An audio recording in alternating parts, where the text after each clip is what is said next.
जय हिंद विद्यार्थी मित्रांनो, हजारो मागे एक पोलीस, सांगा कशी होईल नांदेड जिल्ह्याची सुरक्षा।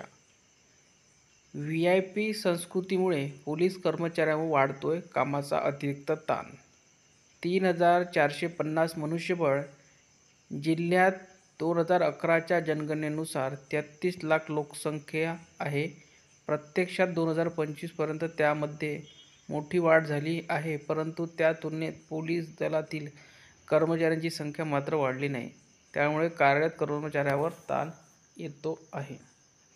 बघा, जिल्ह्याची लोकसंख्या आणि गुन्हेही सातत्याने वाढत आहे, परंतु कायदा व सुव्यवस्था राखण्याची जबाबदारी असलेल्या पोलीस कर्मचाऱ्यांची संख्या जैसे थे आहे।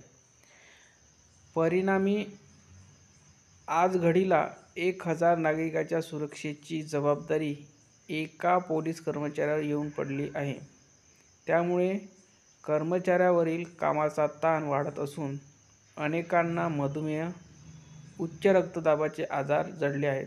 तर दुसरीकडे पोलीस कर्मचाऱ्यांचे कौटुंबिक स्वास्थ्यही त्यामुळे बिघडले आहेत।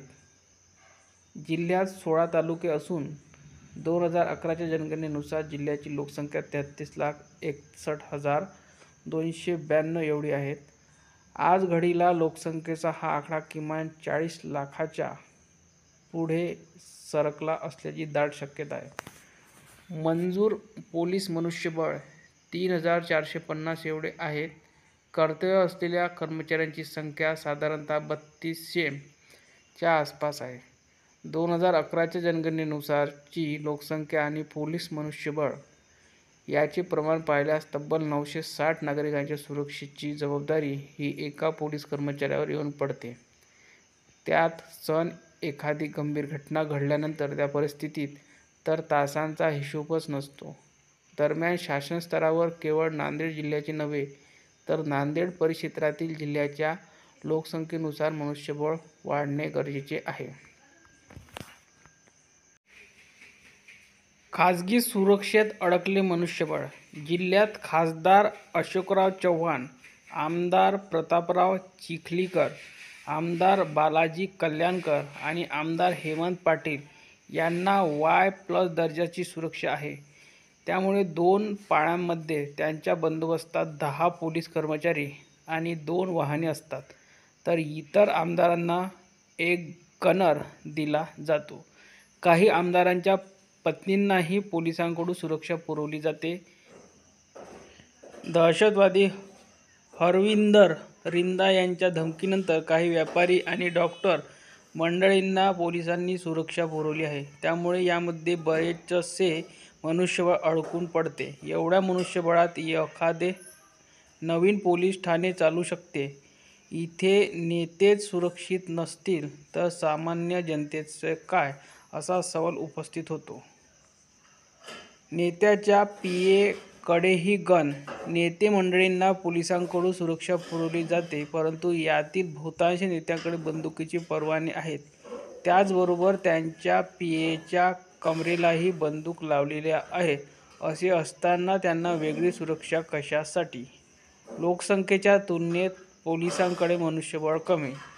जिल्ह्यातील कायदा व सुव्यवस्था बिघडत चालली आहे, परंतु ती अबाधित ठेवण्यासाठी पुरेसे मनुष्यबळच पोलीस दलाकडे नसल्याचे समोर आले आहे। एकीकडे लोकसंख्या झपाट्याने वाढत आहे, तर दुसऱ्या बाजूला पोलिसांची संख्या तेवढीच आहे। सध्याच्या स्थितीत नांदेड पोलिसांकडे 3450 मनुष्यबळ आहे।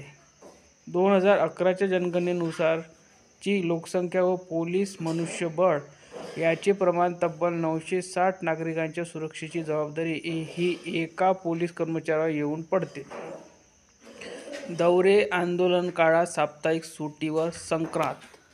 VIP मंडळींचे दौरे, मोर्चे, आंदोलने, निवडणुकांच्या काळात पोलीस कर्मचाऱ्यांच्या साप्ताहिक सुट्टीवर संक्रांत येते। पहाटे घराबाहेर पडलेले कर्मचारी मध्यरात्रीपर्यंत रस्त्यावर बंदोबस्तात असतात। त्यामुळे कुटुंबासोबत त्यांना वेळही घालवता येत नाही। बंदोबस्तात कुठे चूक झाल्यास कारवाईची टांगती तलवार कायम असते। त्यामुळे पोलीस कर्मचारी आणि त्यांचे कुटुंबही प्रचंड तणावात असतात. तसेच अनेकदा बाहेर राज्यातही प्रवास करावा लागतो. त्यातच निवडणूक, इतर बंदोबस्त काळात सुट्टीही भेटत नाही. त्यामुळे पोलीस अधिकारी, कर्मचारी तणावात असतात.